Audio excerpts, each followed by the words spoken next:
as I have shown you more than a couple of times, you have some amazing abilities to do color editing in your photography, whether it's editing the entire photo or just some specific areas of the photo.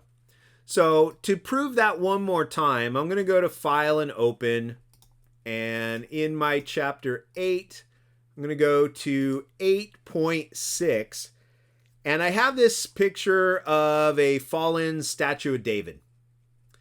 Okay, what I want to do is make sure that people are looking at the white marble statue. Marble is a reflective surface, so there is all this dirt, but it's reflecting into his face, it's reflecting into his slingshot, it's reflecting all over his torso and the backside of his arm. I don't want all these brownish tones on our marble statue. So the first thing you do is you never touch your original photo. You hit Command J on a Mac or Control J on a PC to make a copy jump to another layer. Then I'm going to use my adjustment layers again. On the adjustments panel, first one is the best one to use, hue and saturation. That's because it's the only one that has a target adjustment tool. And I'm going to target the browns and drag to the left. I'm going to try to take out as much as I can. That didn't quite get everything. I still see some brown down here, so I'm going to click and drag to the left. Okay, I'm getting more. I got a lot of purplish kind of blue, so I'm going to drag to the left. There we go. I got a nice, clean, white marble statue, which technically looks like a black and white photo. I didn't want a black and white photo. I just wanted a clean marble statue. So again, always keep in mind that your adjustment layers can go kind of overboard. They can work too well, but that's why they come with their own layer mask. So again, when you click on a layer mask, D for default colors, X to switch to black, and now you paint to block the adjustment. I don't want to take out color on any of the plants up here. Okay, so I'll zoom in so you can see that. I don't want to take out any color. I'm not sure why I'm getting that weird line here. So let me zoom in and out, see if that works. Okay, that's kind of weird. Let's just go with it. I'm going to click and drag, and I'm going to paint, as I always do, around the edges first. I want to clean up around the edges of this statue. I'm not concerned with the ground cover here. All the way around the edges, like that. And we'll come around right along that edge, right into that corner, right up around here. I want all those plants to look nice and green. I want all this dirt to look nice and brown along the edges, because the dirt goes right behind the statue, so it's got to go right up to the edge. And we'll just go in with a smaller brush for now. Then I can paint out all the rest like I typically do. We'll go around the edge of that broken limb, around the edge of that limb right there. Then I can paint out all the rest of this dirt with a slightly bigger brush. But my main concern was going right around the edges of the statue first. We'll paint all this back in. Get all that dirt back in there. Get all this dirt and all this plant life and all these rocks back into my photo the way they should be. And we'll paint, there we go.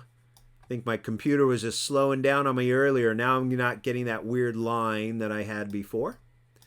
Let's go in with a smaller brush right around the edges of our statue right here.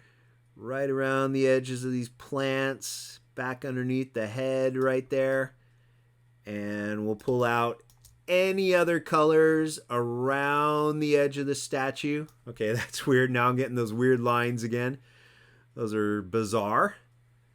But it's still working, so I'm just going to ignore them. Nothing to see here, folks.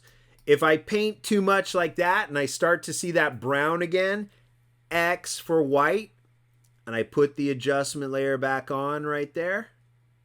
There we go. X for black, and I'll continue to block the adjustment layer from affecting any of these parts of the photo right around in there. If I paint too much, that's how much brown was on that statue. X for white, I put the adjustment layer back on, take out the color on the statue. X for black, and now I'll continue to block out the adjustment here. And now I just paint with more black. Block the adjustment. I didn't want to take the color out of the dirt. I didn't want to take the color out of any of these little plants, these little leaves, all this gravel down here. So we'll just keep painting all that back in. And I'll go with a bigger brush and I'll just keep painting all of this back in. Put all the dirt and gravel back in. Put all the plant life back in. And let's reestablish all this ground cover right here. And we'll reestablish the dirt. There we go. So now when I zoom out, I've got a nice, clean, white marble statue. I've got all my color back in there. Here's before, and there's after. So you can see how much of that reflection was traveling up into the statue. I didn't want that. Now the statue looks a lot cleaner. We just erase a little bit of the realism and the natural properties of the reflective surface of marble, so we don't get all this hint of staining on our statue. And that is a nice, clean shot of that marble statue, taking advantage of the adjustment layer's layer mask. So our photos look a little more professional. I'll go to File, save a copy of this. Last name, first name, David, statue. On my desktop, always as a JPEG. My JPEGs are always high quality or 8. And there you go. Now you're going to look like a professional photographer each and every time by knowing these color adjusting tricks. I'll see you in the next tutorial, as always.